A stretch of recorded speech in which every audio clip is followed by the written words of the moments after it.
भगवान कृष्ण की माता यशोदा के जीवन का एकमात्र दुख क्या था और देवकी वासुदेव की मृत्यु कैसे हुई, चलिए जानते हैं। पौराणिक कथा के अनुसार भगवान श्री कृष्ण का जन्म कंस की बहन देवकी और उनके पति वासुदेव के घर हुआ। जन्म से पूर्व ही ये भविष्यवाणी हो चुकी थी कि देवकी वासुदेव की 8वीं संतान ही कंस के विनाश का कारण बनेगी। इस भय से कंस ने दोनों को कारागार में डाल दिया और उनकी 7 बच्चों की निर्ममता से हत्या कर दी।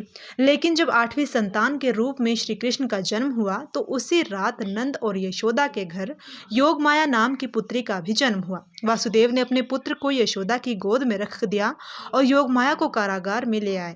कंस ने जब उस कन्या को मारने का प्रयास किया तो वह मां दुर्गा के रूप में प्रकट हो गई और कंस को चेतावनी दी कि उसका अंत निकट है।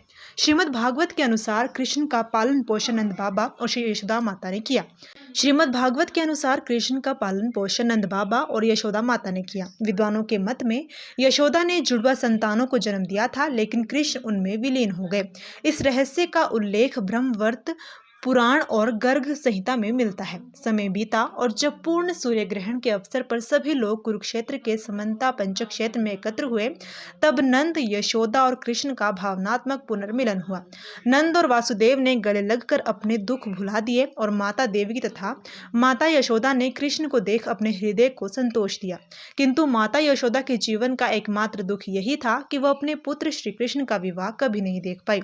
हर माता अपने बेटे के विवाह को देखने का स्वप्न देखती है, लेकिन यशोदा को यह सौभाग्य नहीं मिला। कृष्ण ने अपनी माता से वादा किया, माँ आपकी इच्छा अगले जन्म में अवश्य पूरी होगी। किंवदंतियों के अनुसार माता यशोदा अगले जन्म में वकुला देवी बनी और भगवान वेंकटेश्वर के विवाह की साक्षी रही। दूसरी ओर जब भगवान श्री कृष्ण का अंत हुआ और एक शिकारी ने उनके चरणों में तीर मारा तो यह समाचार सुनकर वासुदेव ने प्राण त्याग दिए। अपने पति और पुत्र दोनों की मृत्यु के बाद माता देवकी ने भी वासुदेव की चिता में स्वयं को समर्पित कर दिया। श्रीमद् भागवत के अनुसार बाद में भगवान श्री कृष्ण अपने माता पिता देवकी, वासुदेव, नंद बाबा और अपनी रानियों के साथ गोलोक धाम पधारे और वहां नंद बाबा को भगवान शिव के गणों की श्रेणी में स्थान प्राप्त हुआ। ये कथा हमें ये सिखाती है कि माता का स्नेह और त्याग अनंत होता है। यशोदा का कृष्ण से प्रेम ही उन्हें अमर बनाता है।